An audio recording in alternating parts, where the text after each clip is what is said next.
Assalamualaikum warahmatullahi wabarakatuh.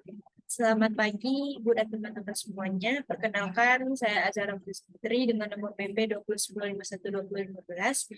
Pada pagi hari ini, saya akan menjelaskan proposal yang telah saya bikin dalam mata kuliah Ekonomi Hijau dengan judul Analisis Kriteria Bangunan Hijau dan Tantangannya pada Proyek Konstruksi di Surabaya.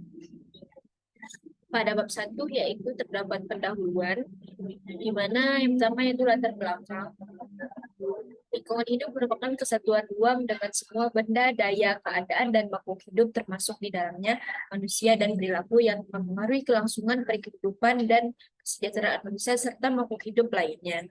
Ada banyak ruang untuk pengurangan dampak lingkungan dari sektor bangunan, namun sebagai hambatan berdiri di jalan dalam keadaan seperti itu, kebijakan pemerintah diharapkan untuk bermain peran penting dalam mengurangi dampak lingkungan sektor bangunan. Organization for Economic Cooperation and Development tahun 2003. Selanjutnya yaitu adapun rumusan masalah dari proposal ini. Yang pertama yaitu bagaimana gambaran umum dari objek penelitian. Yang kedua bagaimana hasil uji validitas dan liabilitas. Dan yang ketiga yaitu bagaimana hasil analisis minnya. Yang selanjutnya yaitu tujuan dari penelitian. Yang pertama menentukan gambaran umum dari objek penelitian, yang kedua menentukan hasil uji validitas dan reliabilitas, yang ketiga yaitu menentukan hasil analisis minnya.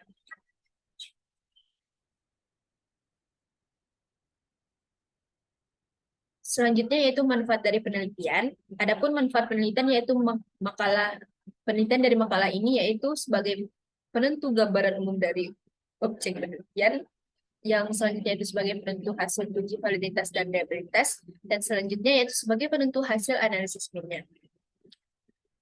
Yang kedua yaitu tinjauan pustaka, di mana isinya yang pertama yaitu pengertian green building.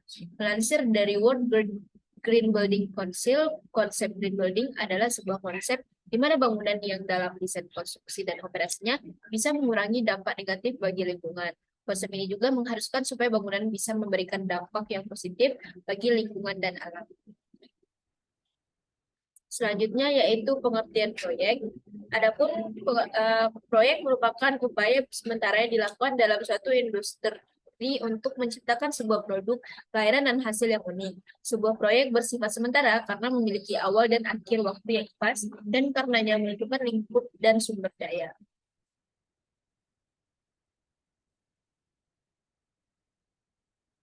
Selanjutnya yaitu pengertian proyek konstruksi.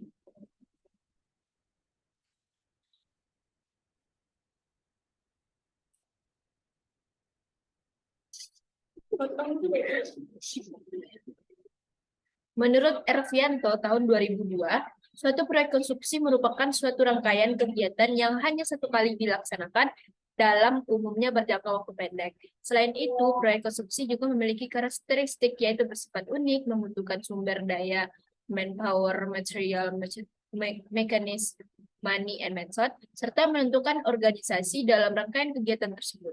Sebab terdapat juga proses yang mengelola sumber daya proyek menjadi suatu hasil kegiatan yang berupa bangunan. Proses yang terjadi dalam rangkaian kegiatan tersebut tentunya melibatkan pihak-pihak yang terkait, baik secara langsung maupun secara tidak langsung. Yang selanjutnya itu ada aspek umum, di mana operasional pemeliharaannya memperhatikan aspek-aspek dalam melindungi, menghemat, mengurangi penggunaan sumber daya alam, menjaga mutu dari kualitas udara di dalam ruangan, dan memperhatikan kesehatan penghuninya yang semuanya berpegangan pada kaidah berkesinambungan.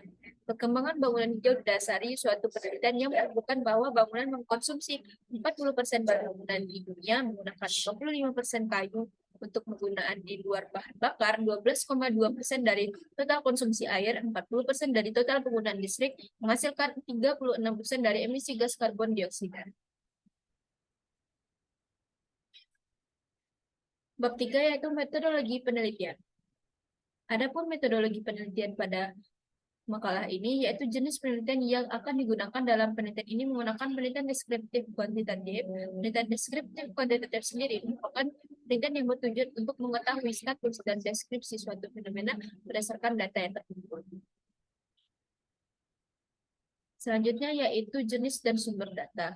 Proses pengumpulan data dilakukan dengan melihat data yang telah tersedia dari jurnal-jurnal yang telah memiliki hasil dari kuesioner berupa orang, Dalam penulisan ini, penulis akan mengambil sejumlah stakeholder yaitu kontraktor umum, general kontraktor, konsultan perencana, owner, dan pemerintah untuk dijadikan sampel yang mewakili seluruh stakeholder yang ada di Surabaya.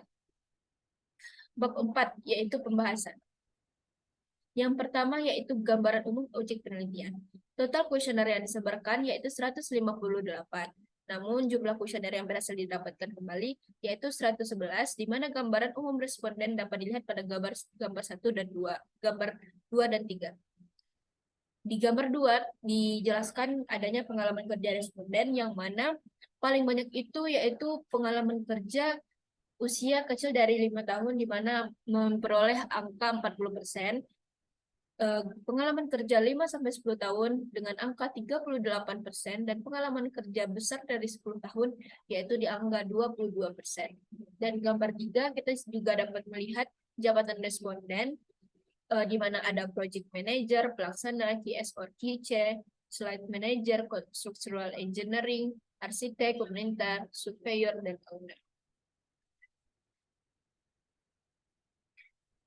Selanjutnya yaitu hasil uji validitas dan reliabilitas. Dari hasil uji validitas dan reliabilitas kuesioner dengan SPSS didapatkan bahwa semua variabel valid dan reliable. Standar nilai Crunchbench alpha besar dari 0,5 dengan nilai tertinggi sebesar 0,85 B14, sedangkan corrected item total correlation besar dari 0,184 dengan nilai tertinggi sebesar 0,589 A5. Dan selanjutnya yaitu data analisis min. Dari tabel analisis min dapat disimpulkan bahwasannya kriteria yang paling mudah baik kriteria pencahayaan alami dan ventilasi A22, sedangkan tentang secara keseluruhan yaitu kurangnya pendanaan dan membangun bangunan hijau B14. Hasil selengkapnya dapat dilihat pada tabel 6 dan tabel 7. Nah, berikut dijelaskan tabel 6 hasil analisis min kriteria bangunan hijau. Kita dapat melihat dari A1 sampai A6. Selanjutnya yaitu hasil analisis min tantangan bangunan hijau B1 sampai B3.